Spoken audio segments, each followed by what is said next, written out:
এবং কাছাকাছি থেকে ওই যে কর্মকাণ্ড সেটাও কিন্তু দারুণভাবে চলে আসছে। দারুণভাবে প্রতিযোগিতামূলক একটি বাইক আমরা কিন্তু উপভোগ করছি। চূড়ান্তভাবে এগিয়ে আসছে সোনার তৈরি এবং স্বপ্ন তৈরি দুটি নৌকা।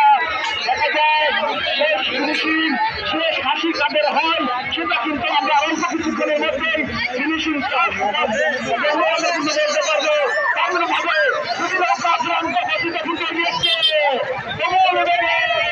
দেখা যায় কোন নৌকা প্রথমবারের মতো মাথায় এসে বলতে পারে ফিনিশিং কাজ আমরা অনেক